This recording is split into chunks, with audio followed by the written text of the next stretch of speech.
महादेव जी कहते हैं, मेरे प्रिय बच्चे, तुमने मुझे जन्म जन्म पुकारा, मेरे मंदिर, मस्जिद, चर्च आदि बनाए और मुझे ढूंढने की हर कोशिश की। तुमने कितने जन्म तपस्या की, दान पुण्य किए ताकि तुम मुझे मिल सको। मेरे मीठे बच्चे, मैं तो तुम्हारा रूहानी बाप हूँ। मैं भी तुम्हारे जैसे एक आत्मा हूँ, लेकिन मुझे परमात्मा कहते हैं। मैं आता ही हूँ जब दुनिया में दुख अशांति बढ़ जाती है, जब धर्म को भुला तुम आत्माएं दुख को पा लेती हो।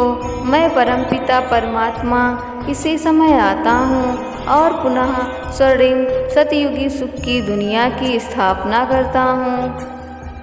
तुम सभी आत्माओं का कल्याण करता हूँ और तुम्हें दुख से छुड़ाकर सुख में ले जाता हूँ। इसीलिए जब भी तुम दुखी होते हो तो मुझे याद करते हो।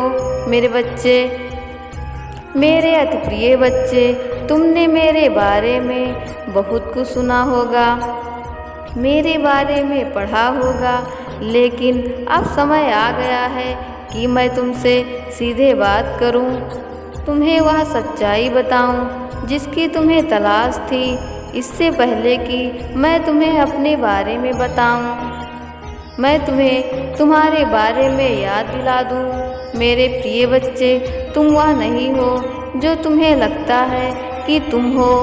नाम, धर्म, पेशा, संबंध, यहाँ तक कि तुम यह शरीर भी नहीं हो जिसे तुम अपनी भौतिक आँखों से देखते हो।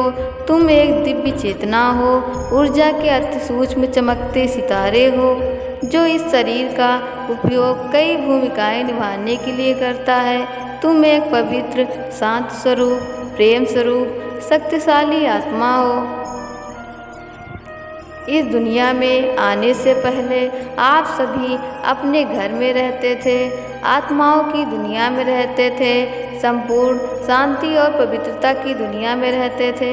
लेकिन आपको, मेरे प्यारे बच्चों को, इस धरती पर अपनी भूमिका निभानी थी, जिसके लिए आप अपना घर छोड़कर इस सृष्टि पर आए।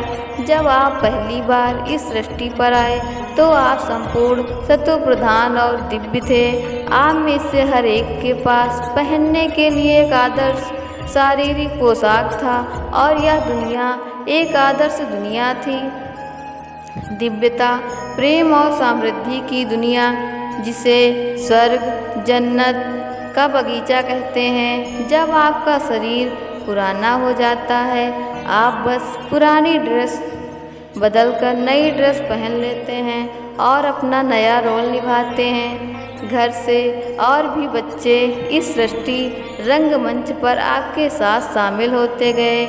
आप सभी बच्चे इस स्वर्णिम युग का आनंद ले रहे थे, जिसे सतयुग और त्रेता युग कहा जाता है। जब तुम बहुत लंबे समय तक विश्व मंच पर अपनी भूमिका निभाते रहे तो तुम्हारी पवित्रता और शक्तियाँ धीरे धीरे कम होने लगी। तुम अपनी असली पहचान भूल गए और सोचो कि जो शरीर रूपी वस्त्र तुमने पहना था वह ही तुम हो।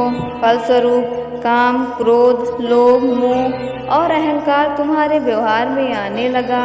आप सबके बीच जो प्रेम, मधुरता और सामंजस्य था वह खो गया।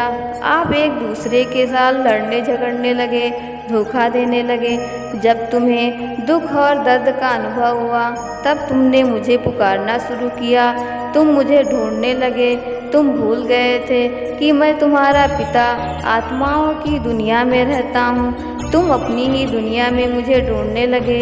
तुम्हें एक धुंधली सी याद थी कि मैं तुम्हें बहुत प्रेम करता हूँ, मैं प्रकाश का पुंज हूँ। इसीलिए तुमने मंदिरों का निर्माण करना शुरू किया, जहाँ तुमने मुझे याद करने के लिए मेरे स्वरूप का प्रतीक बनाया। साथ ही परम धाम से इस सृष्टि पर कुछ पवित्र दिव्य बच्चे आपका मार्गदर्शन करने के लिए आए, जैसे कि मोहम्मद, ईसा मसीह, गौतम बुद्ध, महावीर, गुरु नानक, वे आपको जीवन जीने का सही तरीका सिखाने आए थे। उन्होंने आपको मेरी याद दिलाई और वे आपको मुझसे जोड़ने आए। जैसे जैसे समय बीतता गया, आप धर्म, जाति, पंथ और राष्ट्र के नाम पर बढ़ते गए। आज मेरे प्यारे बच्चे मेरे नाम पर युद्ध छेड़ने लगे। आपने अपने पूर्वजों के मंदिरों का निर्माण करना शुरू किया। वह दिव्य पवित्र आत्माएं जो आपकी दुनिया में सतयुग और त्रेता युग में होकर गए थे, श्री लक्ष्मी नारायण, श्री सीताराम, आपने उनकी महिमा के लिए मंदिर बनाए और आपने उनमें मुझे ढूंढना शुरू किया। जैसे जैसे आपका दुख बढ़ा, मेरे लिए आपकी खोज और तीव्र होती गई। फिर आपने मुझे प्रकृति में ढूंढना शुरू किया।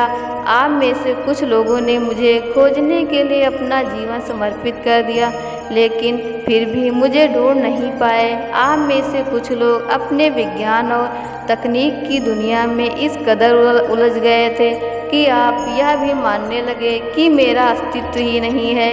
यह द्वापर युग और कलयुग का समय था। जब भी आपके सामने कोई समस्याएं आई, आपने सोचा कि मैं आपका भाग्य लिखता हूँ। इसके लिए आपने मुझे दोषी ठहराया और मुझसे इसे ठीक करने की प्रार्थना की। मीठे बच्चे, मैं तुम्हारा पिता हूँ। क्या मैं आपको कभी बीमारी, गरीबी, संघर्ष या प्राकृतिक आपदाएं दे सकता हूँ? आपकी दुनिया में सब कुछ कर्म के सिद्धांत के आधार पर काम करता है। जो कर्म आप करते हो उसका फल आपको मिलता है। आप ही अपने भाग्य के निर्माता हो। मैं आपको वह ज्ञान और शक्तियाँ दे सकता हूँ कि जिससे आप एक अद्भुत भाग्य बना सकें, लेकिन इसके लिए आपको मुझसे जुड़ना और मेरे द्वारा दिए जा रहे इस ज्ञान का अध्ययन करने की आवश्यकता है। मेरे प्यारे बच्चे, मेरे लिए तुम्हारी तलाश अब खत्म हुई।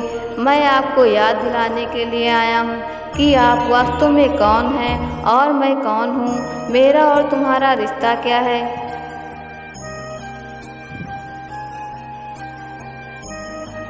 मेरे प्यारे बच्चों, तुम्हारी तरह मैं भी केवल एक ज्योतिर्मय बिंदु हूँ। मैं पवित्रता का सागर, प्रेम का सागर और ज्ञान का सागर हूँ। तुमने मुझे कई नामों से पुकारा है। मैं तुम्हारा पिता हूँ, शिक्षक हूँ। तुम बच्चे शरीर धारण करते हो और जन्म मृत्यु के चक्र में आते हो।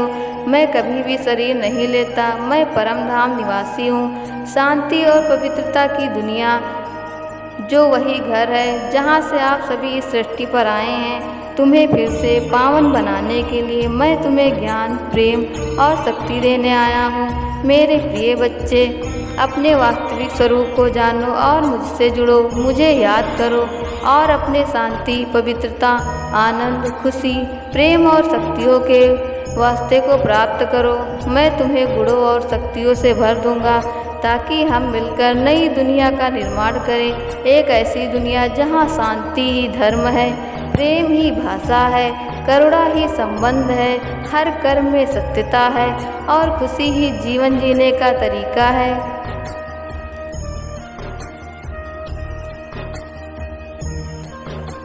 परमात्मा पिता का हम बच्चों से यह वादा है कि जब धर्म की अति ग्लानि होगी, सृष्टि पर पाप व अन्याय बढ़ जाएगा, तब वे इस धरा पर अवतरित होंगे।